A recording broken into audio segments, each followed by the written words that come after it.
प्रभु के नाम की तारीफ होवे कि एक बार फिर प्रभु ने सानू अनुग्रह दिता है कि असीं उसके चरनां दे विच आए हाँ। तो असीं पिछले हफ्ते प्रभु के वचन दे विचों सिख रहे सी कि परमेश्वर सब दा सिरजनहार है, लेकिन वो बाप किन्ना दा है?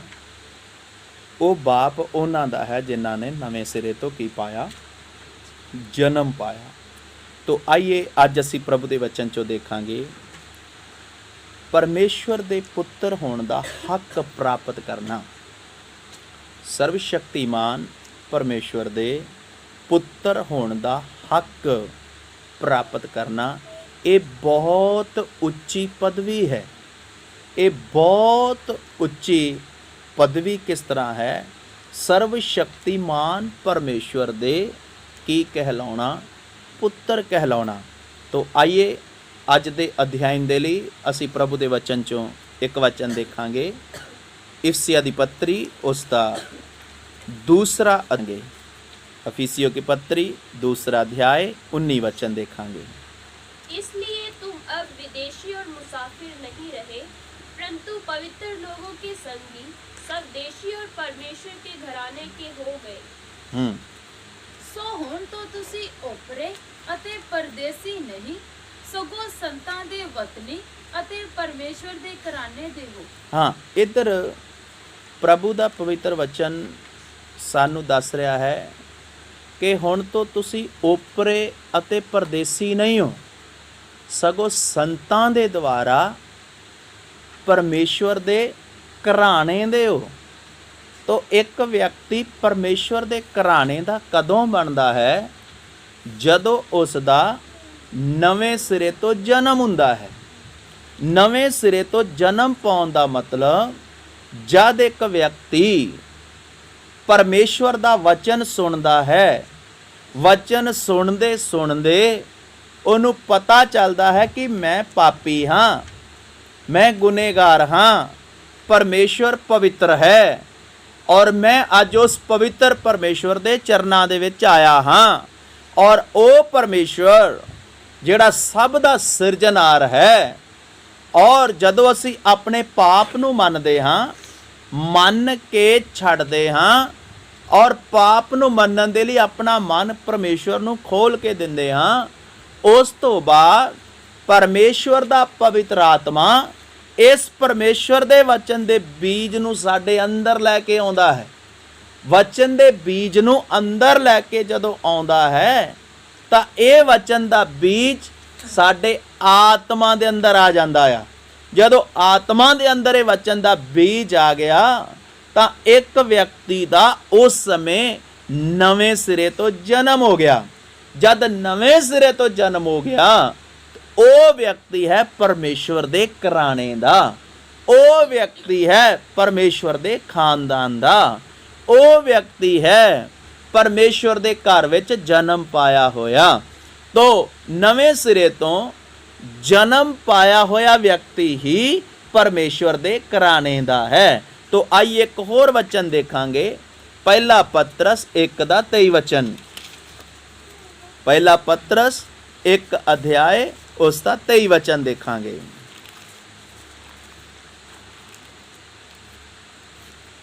क्योंकि तुमने नाशवान नहीं पर अविनाशी बीज से परमेश्वर के जीवते और सदा ठहरने वाले वचन के द्वारा नया जन्म पाया है। हाँ, क्यों जो तुसी नाशवान तुखम तो नहीं, सगों अविनाशी तो परमेश्वर दे वचन दे राही, जेड़ा जिउंदा ते स्थिर है नवें सिरियों जन्मे हो। तो असी किहदे द्वारा नवें सिरियों जन्मे हाँ? परमेश्वर दे वचन दे द्वारा। जदों वचन दे द्वारा असी नवें सिरियों जन्मे हाँ तां असी परमेश्वर दे खानदान दे हो गए, परमेश्वर दे घराने दे हो गए, परमेश्वर दे बेटे अते बेटियां बन गए। तां मेरे प्यारिओ, बहुत सारे लोग विश्वास दे द्वारा प्रभु को आउंदे हन। तो एक झुंड इस तरह का है जिहड़ा नवा जन्म पा के प्रभु दे कोल आउंदा है। तो इस दे नाल एक वचन असीं होर देखांगे, कुलसिया दी पत्री 3:10 वचन। और लिया है, जो अपने सिरजनहार के स्वरूप के अनुसार ज्ञान प्राप्त करने के लिए नया बनता जाता है। ਅਤੇ ਨਵੀਂ ਨੂੰ ਪਹਿਨ ਲਿਆ। ਇੱਧਰ ਵਚਨ 'ਚ ਲਿਖਿਆ ਹੈ ਤੁਸੀਂ ਨਵੀਂ ਇਨਸਾਨੀਅਤ ਨੂੰ ਪਹਿਨ ਲਿਆ। ਹਾਂ, ਜੋ ਪੂਰਨ ਗਿਆਨ ਲਈ ਜਿਹੜੇ ਪੂਰਨ ਗਿਆਨ ਲਈ ਆਪਣੇ ਕਰਤਾਰ ਦੇ ਸਰੂਪ ਉੱਤੇ ਆਪਣੇ ਕਰਤਾਰ ਦੇ ਸਰੂਪ ਉੱਤੇ ਨਵੀਂ ਬੰਦੀ ਜਾਂਦੀ ਹੈ। ਹਾਲੇਲੂਇਆ। ਤੋ ਜਿਹਨੇ ਨਵੇਂ ਸਿਰੇ ਤੋਂ ਜਨਮ ਪਾਇਆ, ਉਹਦਾ ਜੀਵਨ, ਅੰਦਰੋਂ ਜੀਵਨ ਰੋਜ਼ ਬਰੋਜ਼ ਕੀ ਬਣਦਾ ਜਾਂਦਾ? ਨਵਾਂ ਬਣਦਾ ਜਾਂਦਾ। ਜੀਵਨ ਵਿੱਚ ਦਿਨ ਪ੍ਰਤੀ ਦਿਨ ਤਬਦੀਲੀ ਆਉਂਦੀ ਜਾਂਦੀ। ਉਹਨੂੰ ਆਤਮਿਕ ਬੁੱਧੀ ਵੀ ਆਉਂਦੀ ਜਾਂਦੀ, ਉਹਨੂੰ ਸਰੀਰਕ ਬੁੱਧੀ ਵੀ ਆਉਂਦੀ ਜਾਂਦੀ। ਕਿਉਂ? ਕਿਉਂਕਿ ਉਹ ਦਿਨ ਪ੍ਰਤੀ ਦਿਨ ਕੀ ਬਣਦਾ ਜਾਂਦਾ? ਨਵਾਂ ਬਣਦਾ ਜਾਂਦਾ। ਤੋ ਮੇਰੇ ਪਿਆਰਿਓ, ਇੱਧਰ ਪ੍ਰਭੂ ਦਾ ਵਚਨ ਸਾਫ਼-ਸਾਫ਼ ਸਾਨੂੰ ਇਹ ਗੱਲ ਸਿਖਾਉਂਦਾ ਹੈ, ਇਹ ਜੋ ਵਚਨ ਦਾ ਬੀਜ ਅੰਦਰ ਆਇਆ ਹੈ, ਇਹਨੂੰ ਕਿਹਾ ਜਾਂਦਾ ਹੈ ਭੀਤਰੀ ਮਨੁੱਖਤਵ ਜਾਂ ਨਵਾਂ ਮਨੁੱਖ। ਇਹ ਨਵਾਂ ਮਨੁੱਖ ਕੌਣ ਹੈ? ਪਰਮੇਸ਼ਵਰ ਦੇ ਆਤਮਾ ਨੇ ਪਰਮੇਸ਼ਵਰ ਦੇ ਵਚਨ ਦੇ ਬੀਜ ਨੂੰ ਜਦੋਂ ਸਾਡੇ ਅੰਦਰ ਰੱਖਿਆ ਤਾਂ ਇਹ ਕੀ ਹੈ? ਇਹ ਨਵਾਂ ਮਨੁੱਖ ਪੈਦਾ ਹੋ ਗਿਆ। ਇਹ ਜੋ ਨਵਾਂ ਮਨੁੱਖ ਹੈ, ਹੁਣ ਇਹਨੇ ਦਿਨ ਪ੍ਰਤੀ ਦਿਨ ਵਧਣਾ ਹੈ। ਕਿਸ ਤਰ੍ਹਾਂ ਵਧਣਾ ਹੈ? ਇਹਦੀ ਖੁਰਾਕ ਕੀ ਹੈ? ਇਹਦੀ ਖੁਰਾਕ ਹੈ ਪ੍ਰਾਰਥਨਾ ਔਰ ਵਚਨ। ਪ੍ਰਾਰਥਨਾ ਕਰਨਾ, ਵਚਨ ਸਿੱਖਣਾ, ਵਚਨ ਦੇ ਅਨੁਸਾਰ ਚੱਲਣਾ, ਔਰ ਇਸ ਦੇ ਨਾਲ ਨਾਲ ਲਗਾਤਾਰ ਸੰਗਤੀ ਕਰਨਾ। ਔਰ ਸੰਗਤੀ ਕਰਦੇ ਕਰਦੇ, ਵਚਨ ਸਿੱਖਦੇ ਸਿੱਖਦੇ ਇਹ ਭੀਤਰੀ ਮਨੁੱਖਤਾ ਦਿਨ ਪ੍ਰਤੀ ਦਿਨ ਕੀ ਹੁੰਦਾ ਜਾਂਦਾ? ਵਧਦਾ ਜਾਂਦਾ ਹੈ। ਇਹ ਦਿਨ ਪ੍ਰਤੀ ਦਿਨ ਅੱਗੇ ਵਧਦਾ ਜਾਂਦਾ ਹੈ। ਤੋ ਫਿਰ ਸਾਡਾ ਸਰੀਰਕ ਗੱਲਾਂ ਵੱਲੋਂ ਮਨ ਹਟਦਾ ਜਾਂਦਾ, ਸੰਸਾਰਿਕ ਗੱਲਾਂ ਵੱਲੋਂ ਮਨ ਹਟਦਾ ਜਾਂਦਾ, ਦੁਨਿਆਵੀ ਗੱਲਾਂ ਵੱਲੋਂ ਮਨ ਹਟਦਾ ਜਾਂਦਾ। ਅਸੀਂ ਆਤਮਿਕ ਗੱਲਾਂ ਵੱਲ ਦਿਨ ਪ੍ਰਤੀ ਦਿਨ ਕੀ ਹੁੰਦੇ ਜਾ ਰਹੇ ਹਾਂ? ਵਧਦੇ ਜਾ ਰਹੇ ਹਾਂ। ਕਿਉਂ? ਕਿਉਂਕਿ ਸਾਡੇ ਸਰੀਰ ਦੇ ਉੱਪਰ, ਸਾਡੇ ਪ੍ਰਾਣ ਦੇ ਉੱਪਰ, ਸਾਡੇ ਆਤਮਾ ਦੇ ਉੱਪਰ ਕੌਣ ਕੰਟਰੋਲ ਕਰ ਰਿਹਾ ਹੈ? ਇਹ ਜੋ ਅੰਦਰ ਆਇਆ ਨਵਾਂ ਮਨੁੱਖ ਕੀ ਕਰਦਾ ਜਾ ਰਿਹਾ ਹੈ? ਕੰਟਰੋਲ ਕਰਦਾ ਜਾ ਰਿਹਾ ਹੈ। ਔਰ ਅਸੀਂ ਆਤਮਿਕ ਭਰਪੂਰੀ ਵਿੱਚ, ਆਤਮਾ ਵਿੱਚ ਦਿਨੋਂ ਦਿਨ ਕੀ ਹੁੰਦੇ ਜਾ ਰਹੇ ਹਾਂ? ਵਧਦੇ ਜਾ ਰਹੇ ਹਾਂ। ਤੋ ਮੇਰੇ ਪਿਆਰਿਓ, ਅਗਰ ਤੁਸੀਂ ਤੇ ਮੈਂ ਪਰਮੇਸ਼ਵਰ ਦੇ ਪੁੱਤਰ ਹੋਣ ਦਾ ਅਧਿਕਾਰ ਪ੍ਰਾਪਤ ਕਰਨਾ ਹੈ, ਤੋ ਪਹਿਲੀ ਗੱਲ ਕੀ ਹੈ? ਅਸੀਂ ਪੁੱਤਰ ਹੋਣ ਦਾ ਅਧਿਕਾਰ ਪਾਉਣਾ ਹੈ ਤੋ ਉਸ ਦੇ ਘਰਾਣੇ ਵਿੱਚ ਜਨਮ ਲੈਣਾ ਹੈ। ਉਹ ਜਨਮ ਲੈਣ ਤੋਂ ਹੀ ਅਸੀਂ ਪਰਮੇਸ਼ਵਰ ਦੇ ਘਰਾਣੇ ਵਿੱਚ ਆ ਜਾਂਦੇ ਹਾਂ। ਤੋ ਮੇਰੇ ਪਿਆਰਿਓ, ਅਗਰ ਵਚਨ ਦੇ ਦੁਆਰਾ ਜਨਮ ਨਹੀਂ ਪਾਇਆ ਤੋ ਅਸੀਂ ਪਰਮੇਸ਼ਵਰ ਦੇ ਘਰਾਣੇ ਦੇ ਨਹੀਂ ਹਾਂ। ਤੋ ਇਹ ਜੋ ਸਾਡੇ ਅੰਦਰ ਪਰਮੇਸ਼ਵਰ ਦੇ ਵਚਨ ਦਾ ਬੀਜ ਆਇਆ ਹੈ, ਇਹ ਨਵਾਂ ਮਨੁੱਖ ਹੈ। ਤੀਸਰੀ ਗੱਲ, ਅਗਰ ਇਹ ਅੰਦਰ ਆਇਆ ਹੈ ਤਾਂ ਇਸ ਨੇ ਦਿਨ ਪ੍ਰਤੀ ਦਿਨ ਵਧਣਾ ਹੈ। ਦਿਨ ਪ੍ਰਤੀ ਦਿਨ ਉન્નਤੀ ਹੋਣੀ ਆ, ਦਿਨ ਪ੍ਰਤੀ ਦਿਨ ਤਰੱਕੀ ਹੋਣੀ ਹੈ। ਬਹੁਤ ਵਾਰ ਅਸੀਂ ਵਧਦੇ ਨਹੀਂ ਹਾਂ ਪ੍ਰਭੂ ਵਿੱਚ, ਜਿਵੇਂ ਸਾਨੂੰ ਵਧਣਾ ਨਹੀਂ ਵਧਦੇ। ਨਾ ਵਧਣ ਦੇ ਪਿੱਛੇ ਦਾ ਕਾਰਨ ਜ਼ਰੂਰ ਸਾਡਾ ਜੀਵਨ, ਸਾਡਾ ਮਨ ਕਿਤੇ ਹੋਰ ਲੱਗ ਗਿਆ, ਸੰਸਾਰਿਕ ਗੱਲਾਂ ਵੱਲ, ਦੁਨਿਆਵੀ ਗੱਲਾਂ ਵੱਲ, ਸਰੀਰਕ ਗੱਲਾਂ ਵੱਲ, ਇਸ ਧਰਤੀ ਉੱਪਰ ਔਰ ਧਰਤੀ ਦੀਆਂ ਵਸਤੂਆਂ ਦੇ ਵੱਲ।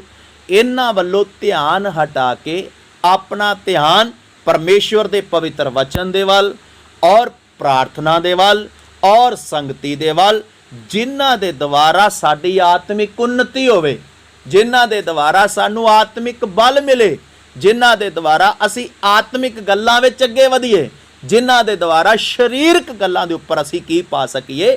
ਜੈ ਪਾ ਸਕੀਏ। ਇਸ ਦੇ ਨਾਲ ਨਾਲ ਇੱਕ ਵਚਨ ਹੋਰ ਦੇਖਾਂਗੇ, ਅਫੀਸੀਆਂ ਦੀ ਪੱਤਰੀ 4 ਦਾ 24 वचन। अफीसियों की पत्री 4 का 24। और नए मनुष्य तब को पहन लो, और नवे मनुख तब नू पहन लो, जो परमेश्वर के अनुरूप सत्य की धार्मिकता, जो परमेश्वर के अनुरूप सत्य की धार्मिकता और पवित्रता में सिरजा गया है, जेड़ा पवित्रताई विच सिरजिया गया है। हाँ जी। ਅਤੇ ਨਵੀਂ ਇਨਸਾਨੀਅਤ ਨੂੰ ਪਹਿਨ ਲਓ, ਅਤੇ ਨਵੀਂ ਇਨਸਾਨੀਅਤ ਨੂੰ ਪਹਿਨ ਲੋ, ਜਿਹੜੀ ਪਰਮੇਸ਼ਵਰ ਦੇ ਅਨੁਸਾਰ ਜਿਹੜੀ ਪਰਮੇਸ਼ਵਰ ਦੇ ਅਨੁਸਾਰ ਸੱਚਾਈ ਤੇ ਧਰਮ ਸਚਾਈ ਅਤੇ ਧਰਮ ਅਤੇ ਪਵਿੱਤਰਤਾ ਵਿੱਚ ਉਤਪੰਨ ਹੋਈ। ਹਾਲੇਲੂਇਆ। तो इधर तीन गल्लां असीं इस दे अंदर देखते हाँ। हिंदी विच एक बार फिर पढ़ो। और नए मनुष्यत्व को पहन लो ਅਤੇ ਨਵੇਂ ਮਨੁੱਖਤਵ ਨੂੰ ਪਹਿਨ ਲਓ जो परमेश्वर के अनुरूप सत्य की धार्मिकता ਜੋ ਪਰਮੇਸ਼ਵਰ ਦੇ ਅਨੁਰੂਪ ਸਤਿ ਕੀ ਧਾਰਮਿਕਤਾ, ਜਿਹੜਾ ਸਚਾਈ ਦੀ ਧਾਰਮਿਕਤਾ और पवित्रता में सिरजा गया ਅਤੇ ਪਵਿੱਤਰਤਾ ਵਿੱਚ ਸਿਰਜਿਆ ਗਿਆ ਹੈ। ਪੰਜਾਬੀ ਵਿੱਚ ਇੱਕ ਵਾਰ ਫਿਰ ਪੜਾਂਗੇ। ਅਤੇ ਨਵੀਂ ਇਨਸਾਨੀਅਤ ਨੂੰ ਪਹਿਨ ਲਓ ਅਤੇ ਨਵੀਂ ਇਨਸਾਨੀਅਤ ਨੂੰ ਪਹਿਨ ਲਓ ਜਿਹੜੀ ਪਰਮੇਸ਼ਵਰ ਦੇ ਅਨੁਸਾਰ ਜਿਹੜੀ ਪਰਮੇਸ਼ਵਰ ਦੇ ਅਨੁਸਾਰ ਸੱਚਾਈ ਤੇ ਧਰਮ ਸਚਾਈ ਅਤੇ ਧਰਮ ਅਤੇ ਪਵਿੱਤਰਤਾ ਵਿੱਚ ਪਵਿੱਤਰਤਾ ਵਿੱਚ ਸਿਰਜਿਆ ਗਿਆ ਹੈ। ਇਹ ਜੋ ਨਵਾਂ ਮਨੁੱਖ ਆਇਆ ਹੈ, ਇਹ ਕਿਹਦੇ ਵਿੱਚ ਸਿਰਜਿਆ ਗਿਆ ਹੈ? ਸਚਾਈ ਵਿੱਚ ਸਿਰਜਿਆ ਗਿਆ ਹੈ, ਧਰਮ ਵਿੱਚ ਸਿਰਜਿਆ ਗਿਆ ਹੈ ਔਰ ਪਰਮੇਸ਼ਵਰ ਦੀ ਪਵਿੱਤਰਤਾ ਵਿੱਚ ਸਿਰਜਿਆ ਗਿਆ ਹੈ। ਅਸੀਂ ਹੁਣ ਇਹਨਾਂ ਗੱਲਾਂ ਵਿੱਚ ਅੱਗੇ ਵਧਣਾ ਹੈ। तो पहली गल किहदे विच अगे वधना है? पवित्रताई विच अगे वधना है। दूसरी गल किहदे विच एक विश्वासी ने अगे वधना है? अलगताई विच अगे वधना है। तीसरी गल किहदे विच अगे वधना है? विश्वास विच अगे वधना है। चौथी गल किहदे विच वधना है? प्रभु दी सेवा दे काम विच अगे वधना है। तो मेरे प्यारिओ, इस गल नूं ध्यान दे नाल समझ लईए, इस गल उपर थोड़ा ध्यान करिए। ਅੱਜ ਤੇ ਵਰਤਮਾਨ ਸਮੇਂ ਦੇ ਵਿੱਚ ਬਹੁਤ ਸਾਰੇ ਲੋਕ ਪ੍ਰਭੂ ਦੇ ਕੋਲ ਕਿਵੇਂ ਆਏ? ਨਵੇਂ ਸਿਰੇ ਤੋਂ ਜਨਮ ਪਾ ਕੇ ਨਹੀਂ ਆਏ। ਉਹਨਾਂ ਦਾ ਨਵੇਂ ਸਿਰੇ ਤੋਂ ਕੀ ਨਹੀਂ ਹੋਇਆ? ਜਨਮ ਨਹੀਂ ਹੋਇਆ। ਕੁਝ ਲੋਕ ਸਿਰਫ ਖਾਲੀ ਵਿਸ਼ਵਾਸ ਨਾਲ ਆਏ ਹਨ ਵੀ ਸਾਨੂੰ ਯਿਸੂ ਮਸੀਹ ਉੱਪਰ ਕੀ ਹੈ? ਵਿਸ਼ਵਾਸ ਹੈ। ਮੈਂ ਵੀ ਯਿਸੂ ਮਸੀਹ ਉੱਪਰ ਕੀ ਕਰਦਾ ਹਾਂ? ਵਿਸ਼ਵਾਸ ਕਰਦਾ ਹਾਂ। ਇਹ ਭਾਸ਼ਾ ਬੋਲ ਕੇ ਪ੍ਰਭੂ ਦੇ ਕੋਲ ਆਏ ਹਨ। ਤੋ ਕੁਝ ਲੋਕ ਜਿਹੜੇ ਹਨ ਉਹ ਆਪਣੇ ਖਾਨਦਾਨ ਦੇ ਦੁਆਰਾ ਪ੍ਰਭੂ ਦੇ ਕੋਲ ਆ ਗਏ। ਖਾਨਦਾਨ ਦੇ ਦੁਆਰਾ ਕਿਵੇਂ ਪ੍ਰਭੂ ਕੋਲ ਆ ਗਏ?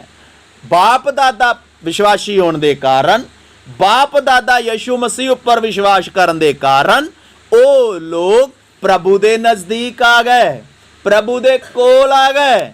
ਪਰ ਉਹਨਾਂ ਦਾ ਵੀ ਨਵੇਂ ਸਿਰੇ ਤੋਂ ਕੀ ਨਹੀਂ ਹੋਇਆ? ਜਨਮ ਨਹੀਂ ਹੋਇਆ। ਵਿਸ਼ਵਾਸ ਨਾਲ ਪ੍ਰਭੂ ਦੇ ਕੋਲ ਆਉਣਾ ਹੈ ਔਰ ਵਿਸ਼ਵਾਸ ਨਾਲ ਲਾ ਕੇ ਆਪਣਾ ਮਨ ਪ੍ਰਭੂ ਲਈ ਅਤੇ ਉਹਦੇ ਵਚਨ ਦੇ ਲਈ ਖੋਲਣਾ ਹੈ ਤਾਂ ਕਿ ਪਵਿੱਤਰ ਆਤਮਾ ਇਸ ਵਚਨ ਦੇ ਬੀਜ ਨੂੰ ਸਾਡੇ ਅੰਦਰ ਲੈ ਕੇ ਆਏ। ਔਰ ਅਗਰ ਜੇ ਅਸੀਂ ਖਾਨਦਾਨੀ ਵਿਸ਼ਵਾਸੀ ਹਾਂ, ਪ੍ਰਭੂ ਦੇ ਕੋਲ ਆ ਗਏ, ਤਾਂ ਫਿਰ ਵੀ ਅਸੀਂ ਆਪਣਾ ਮਨ ਪਰਮੇਸ਼ਵਰ ਨੂੰ ਖੋਲ ਕੇ ਦੇਣਾ ਹੈ।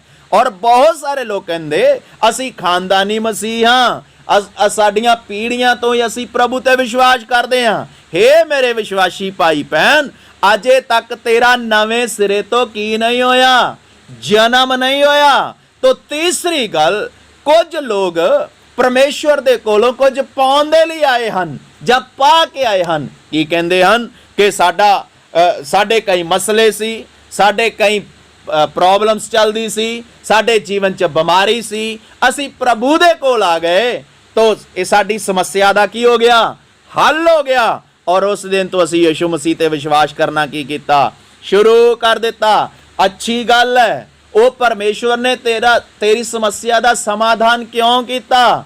ਤਾਂ ਕਿ ਤੈਨੂੰ ਪਤਾ ਚੱਲ ਜਾਏ ਕਿ ਇਹ ਹੀ ਇੱਕ ਸੱਚਾ ਤੇ ਜਿਉਂਦਾ ਪਰਮੇਸ਼ਵਰ ਹੈ ਜਿਹੜਾ ਸਭ ਕੁਝ ਕਰਨ ਦੀ ਕੀ ਰੱਖਦਾ? ਸ਼ਕਤੀ ਰੱਖਦਾ ਆ। ਇਸ ਲਈ ਫਿਰ ਵੀ ਤੈਨੂੰ ਨਵੇਂ ਸਿਰੇ ਤੋਂ ਜਨਮ ਪਾਉਣਾ ਬਹੁਤ ਕੀ ਹੈ? ਜ਼ਰੂਰੀ ਹੈ। ਬੇਸ਼ੱਕ ਤੈਨੂੰ ਚੰਗਾਈ ਮਿਲ ਗਈ, ਬੇਸ਼ੱਕ ਕੋਈ ਆਸ਼ੀਸ਼ ਮਿਲ ਗਈ, ਬੇਸ਼ੱਕ ਕੋਈ ਬਰਕਤ ਮਿਲ ਗਈ, ਤੇਰੀ ਸਮੱਸਿਆ ਦਾ ਹੱਲ ਹੋ ਗਿਆ, ਲੇਕਿਨ ਫਿਰ ਵੀ ਤੈਨੂੰ ਨਵੇਂ ਸਿਰੇ ਤੋਂ ਜਨਮ ਪਾਉਣਾ ਹੈ। ਤਾਂ ਹੀ ਤੈਨੂੰ ਪਰਮੇਸ਼ਵਰ ਦੇ ਪੁੱਤਰ ਹੋਣ ਦਾ ਕੀ ਮਿਲੇਗਾ? अधिकार मिलेगा। और कुछ लोग जो हैं वो प्रभु दे कोल इस लिए आ गए क्योंकि ये रास्ता बड़ा वधिया है। ये इस तरह का रास्ता है, इत्थे कोई चढ़ावा चढ़ाउण दी लोड़ नहीं, इत्थे कोई दान दक्षिणा देण दी लोड़ नहीं, इत्थे कोई पाठ पूजा करन दी लोड़ नहीं और इत्थे कोई विधि पूरी करन दी लोड़ नहीं। परमेश्वर ने इन्हां सारियां गल्लां तो की कर दिता? ਆਜ਼ਾਦ ਕਰ ਦਿੱਤਾ। ਔਰ ਪਹਿਲਾਂ ਅਸੀਂ ਕਈ ਪ੍ਰਕਾਰ ਦੇ ਬੰਧਨਾਂ ਵਿੱਚ ਫਸੇ ਹੁੰਦੇ ਹਾਂ, ਕਈ ਤਰ੍ਹਾਂ ਦੀਆਂ ਸਮੱਸਿਆਵਾਂ ਵਿੱਚ ਫਸੇ ਹੁੰਦੇ ਹਾਂ। ਪ੍ਰਭੂ ਦੇ ਨਜ਼ਦੀਕ ਆਉਣ ਦੇ ਕਾਰਨ ਮੇਰੀ ਹਰ ਸਮੱਸਿਆ, ਹਰ ਬੰਧਨ ਤੋਂ ਮੈਂ ਕੀ ਪਾ ਲਿਆ? ਛੁਟਕਾਰਾ ਪਾ ਲਿਆ। ਇਸ ਲਈ ਛੁਟਕਾਰਾ ਮਿਲਣ ਦੇ ਕਾਰਨ ਕਈਆਂ ਨੂੰ ਇਹ ਰਸਤਾ ਕੀ ਲੱਗਦਾ ਹੈ? ਬਹੁਤ ਵਧੀਆ ਲੱਗਦਾ ਆ। ਇਸ ਲਈ ਉਹ ਕਿੰਦੇ ਕੋਲ ਆ ਗਏ? ਪ੍ਰਭੂ ਦੇ ਕੋਲ ਆ ਗਏ। ਠੀਕ ਹੈ, ਇਹ ਰਸਤਾ ਤੈਨੂੰ ਵਧੀਆ ਲੱਗਾ ਮੇਰੇ ਬ੍ਰਦਰ, ਤੈਨੂੰ ਇਹ ਰਸਤਾ ਵਧੀਆ ਲੱਗਾ ਮੇਰੀ ਭੈਣ, ਮੇਰੇ ਭਾਈ, ਪਰ ਯਾਦ ਰੱਖਣਾ ਨਵੇਂ ਸਿਰੇ ਤੋਂ ਜਨਮ ਪਾਉਣਾ ਜ਼ਰੂਰੀ ਹੈ। ਤਾਂ ਹੀ ਤੈਨੂੰ ਪਰਮੇਸ਼ਵਰ ਦੇ ਪੁੱਤਰ ਹੋਣ ਦਾ ਕੀ ਮਿਲੇਗਾ? ਅਧਿਕਾਰ ਮਿਲੇਗਾ। ਇਹ ਰਸਤਾ ਠੀਕ ਹੈ, ਅਸੀਂ ਇਸ ਗੱਲ ਨੂੰ ਮੰਨ ਲਿਆ, ਪਰ ਤੈਨੂੰ ਨਵੇਂ ਸਿਰੇ ਤੋਂ ਕੀ ਪਾਉਣਾ? ਜਨਮ ਪਾਉਣਾ ਹੈ। ਔਰ ਇਹਨਾਂ ਵਿੱਚ ਗਰੁੱਪਾਂ ਦੇ ਵਿੱਚੋਂ ਜੋ ਅਸੀਂ 4 ਗਰੁੱਪਾਂ ਬਾਰੇ ਦੇਖਿਆ, ਇਹਨਾਂ ਗਰੁੱਪਾਂ ਵਿੱਚੋਂ ਚੰਦ ਲੋਕ ਹੀ ਹੁੰਦੇ ਹਨ ਜਿਨ੍ਹਾਂ ਦਾ ਨਵੇਂ ਸਿਰੇ ਤੋਂ ਕੀ ਹੋਇਆ? ਜਨਮ ਹੋਇਆ। ਮੇਰੇ ਪਿਆਰਿਓ, ਜਿਸ ਤਰ੍ਹਾਂ ਮੈਂ ਤੁਹਾਨੂੰ ਪਹਿਲਾਂ ਦੱਸ ਚੁੱਕਾ ਹਾਂ, ਕੁਝ ਲੋਕ ਕਿਸ ਤਰ੍ਹਾਂ ਆਏ? ਵਿਸ਼ਵਾਸ ਦੇ ਨਾਲ ਪ੍ਰਭੂ ਦੇ ਕੋਲ ਆ ਗਏ। ਕੁਝ ਲੋਕ ਖਾਨਦਾਨੀ ਮਸੀਹ ਹੋਣ ਕਰਕੇ ਪ੍ਰਭੂ ਦੇ ਕੋਲ ਆ ਗਏ। ਕੁਝ ਲੋਕ ਕੁਝ ਪਾਉਣ ਲਈ ਪ੍ਰਭੂ ਦੇ ਕੋਲ ਆ ਗਏ। ਔਰ ਚੌਥੀ ਗੱਲ, ਕੁਝ ਲੋਕ ਇਹ ਰਾਸਤਾ ਕੀ ਲੱਗਾ? ਚੰਗਾ ਲੱਗਾ। ਕੁਝ ਲੋਕਾਂ ਨੂੰ ਰਾਸਤਾ ਚੰਗਾ ਲੱਗਣ ਕਰਕੇ ਕਿਹਦੇ ਕੋਲ ਆ ਗਏ? ਪ੍ਰਭੂ। ਪਰ ਇਹਨਾਂ 4 ਗਰੁੱਪਾਂ ਦੇ ਵਿੱਚੋਂ ਚੰਦ ਲੋਕ ਹਨ ਜਿਨ੍ਹਾਂ ਦਾ ਨਵੇਂ ਸਿਰੇ ਤੋਂ ਕੀ ਹੋਇਆ? ਜਨਮ ਹੋਇਆ। ਜਿਨ੍ਹਾਂ ਦਾ ਨਵੇਂ ਸਿਰੇ ਤੋਂ ਜਨਮ ਹੋਇਆ, ਉਹ ਪਾਪ ਵੱਲੋਂ ਮਰ ਗਿਆ, ਸੰਸਾਰ ਵੱਲੋਂ ਮਰ ਗਿਆ, ਸ਼ੈਤਾਨ ਵੱਲੋਂ ਮਰ ਗਿਆ, ਆਪਦੀ ਇੱਛਾ ਵੱਲੋਂ ਮਰ ਗਿਆ, ਔਰ ਉਹਦਾ ਜੀਣਾ ਵੀ ਮਸੀਹ ਔਰ ਉਹਦਾ ਮਰਨਾ ਵੀ ਮਸੀਹ।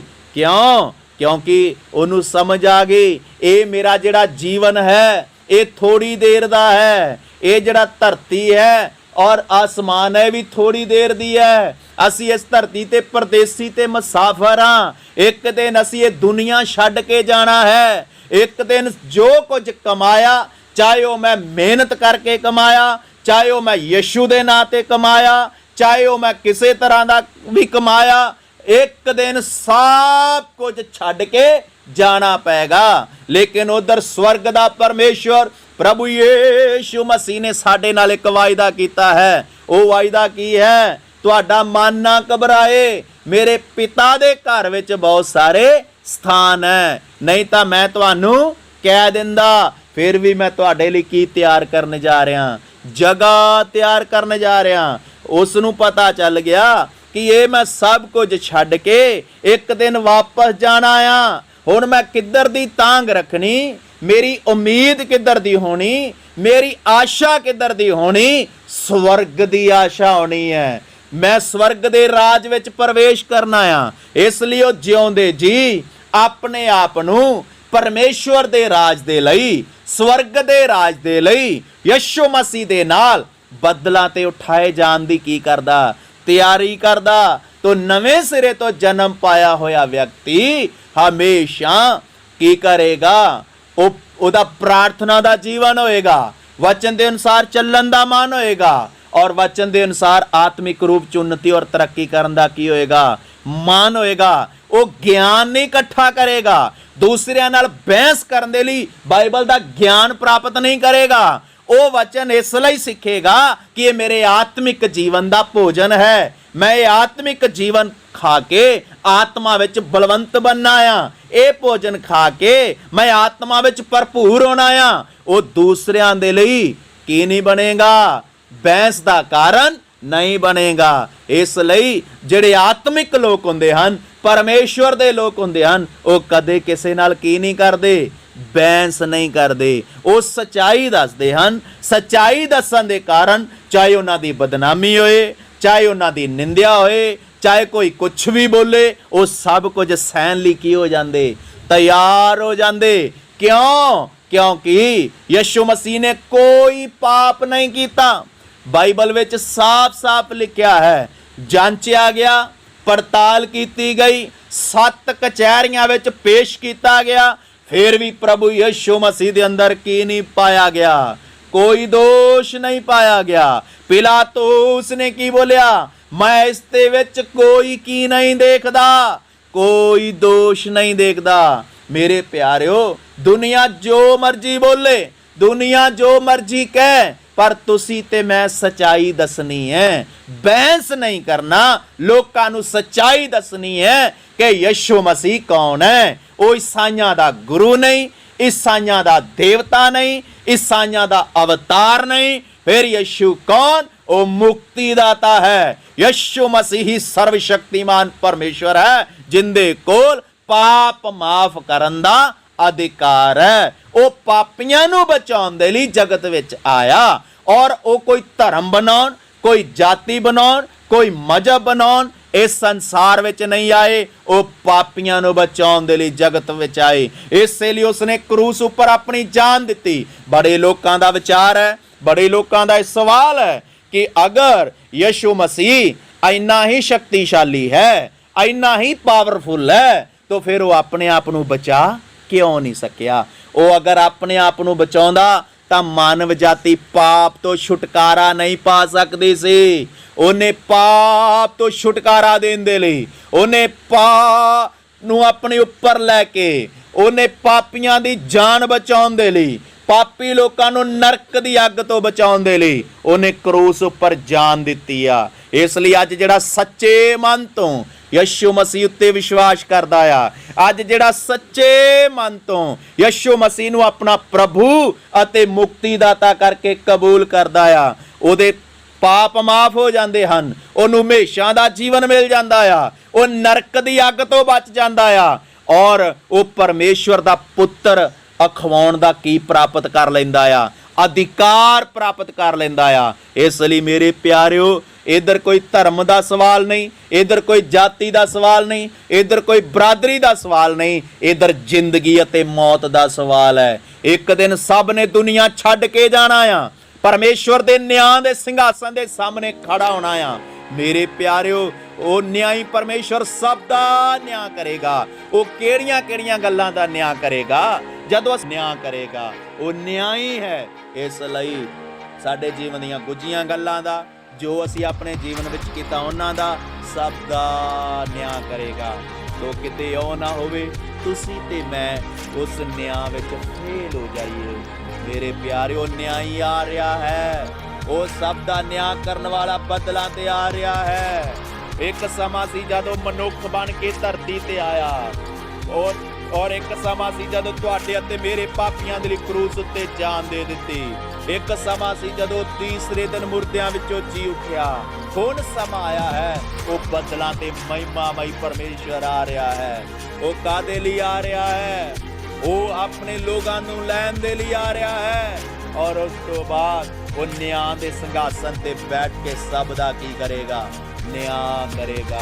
ਇਸ ਲਈ ਮੇਰੇ ਪਿਆਰਿਓ, ਕੋਈ ਨਿਆਂ ਵਿੱਚ ਫੇਲ ਨਾ ਹੋ ਜਾਏ। ਆਪਣੇ ਜਿਉਂਦੇ ਜੀ, ਆਪਣੇ ਸੱਚੇ ਅਤੇ ਜਿਉਂਦੇ ਪਰਮੇਸ਼ਵਰ ਨੂੰ ਆਪਣੇ ਜੀਵਨ ਵਿੱਚ ਲੈ ਕੇ ਚੱਲੀਏ। ਆਪਣੇ ਪਰਮੇਸ਼ਵਰ ਨੂੰ ਪਹਿਚਾਨ ਲਓ, ਆਪਣੇ ਮੁਕਤੀ ਦਾਤਾ ਨੂੰ ਪਹਿਚਾਨ ਲਓ, ਆਪਣੇ ਸਿਰਜਣਹਾਰ ਨੂੰ ਪਹਿਚਾਨ ਲਓ, ਔਰ ਆਪਦੇ ਪਿਤਾ ਪਰਮੇਸ਼ਵਰ ਨੂੰ